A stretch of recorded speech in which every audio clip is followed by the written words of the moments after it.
last day, Edie just watched us pack and didn't say a word. Until supper, when she raised her glass and said, "To our final night together, and all our final nights apart." Grandma, you know what I said about alcohol. Some of your medications are very Edith, specific. I left a present for you in the hallway. Why don't you go open it? The grown-ups have to argue now. I'm sorry, you're right. We're all leaving tomorrow. Let's just enjoy our last... I'm not leaving. Edith, you're excused.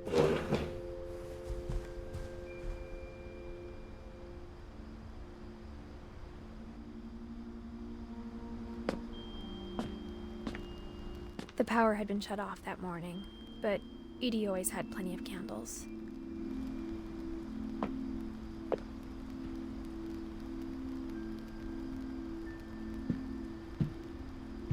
When my mom sealed the library, I don't think she knew about the other entrance.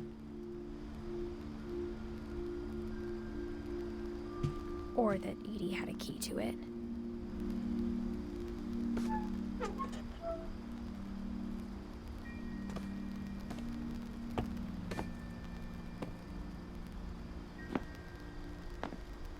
That thing you're afraid of isn't going to end when you leave the house.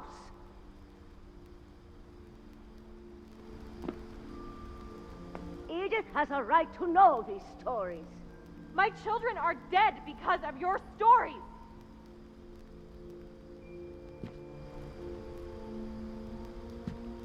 I think it's best if Edith and I leave tonight.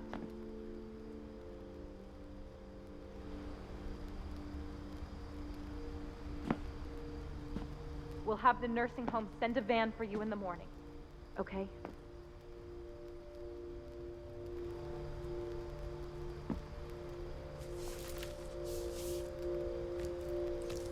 Dear Edith, there's so many stories I wish I could tell you, but there's only time for one.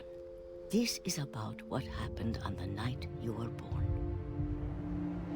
That night, the tide went way, way out.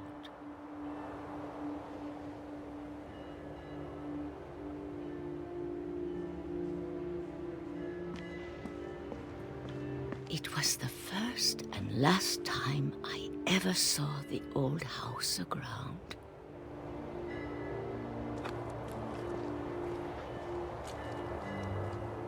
There'd been an earthquake out in the middle of the ocean.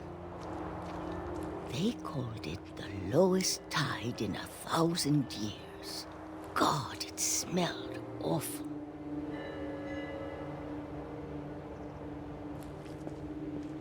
You know, I've seen that house every day of my life.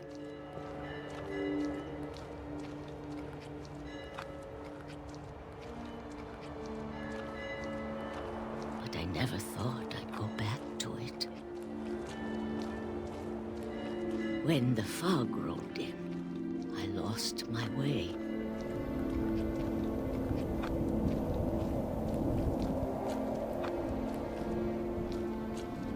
I got turned around.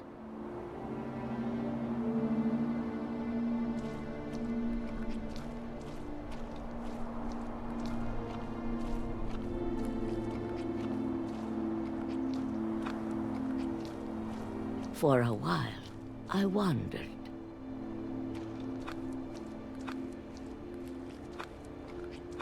I started seeing things.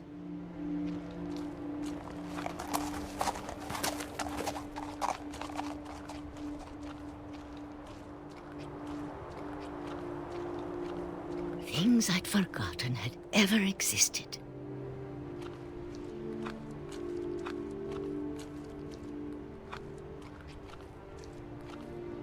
But when I saw them, they felt like old friends.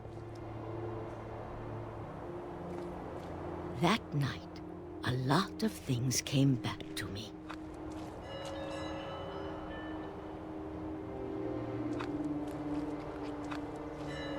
Or maybe I came back to them.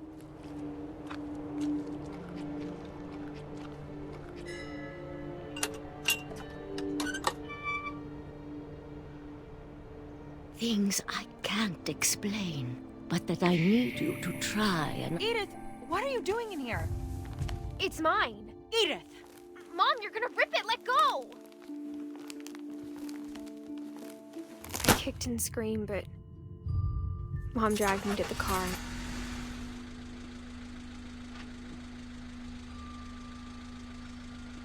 I never saw Great-Grandma Edie again.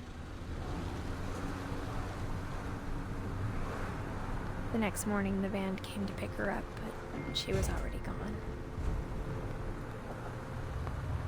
After that, we moved around a lot.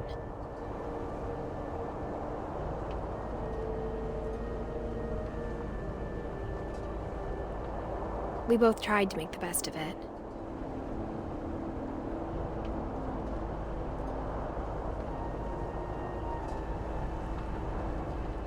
A few years went by.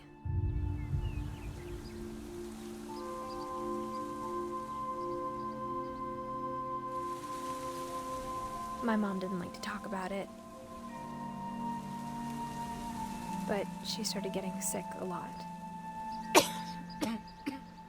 The rest happened pretty quickly.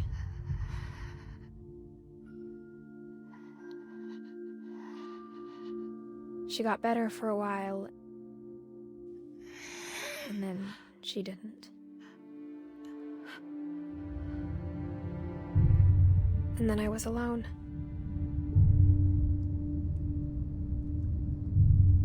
The last Finch left alive.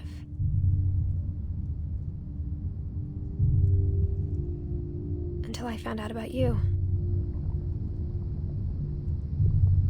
I'm still not sure what to tell you about all this. If we lived forever, maybe we'd have time to understand things. But as it is, I think the best we can do is try to open our eyes. And appreciate how strange and brief all of this is.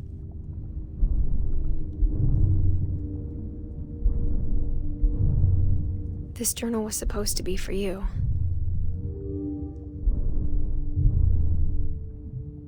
But now I hope you'll never see it. I just want to meet you and tell you all these stories myself. But I guess if you're reading this now, things didn't work out that way.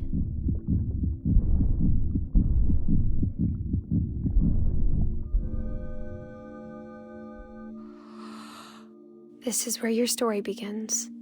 I'm sorry I won't be there to see it. It's a lot to ask, but I don't want you to be sad that I'm gone. I want you to be amazed that any of us ever had a chance to be here at all. Good luck.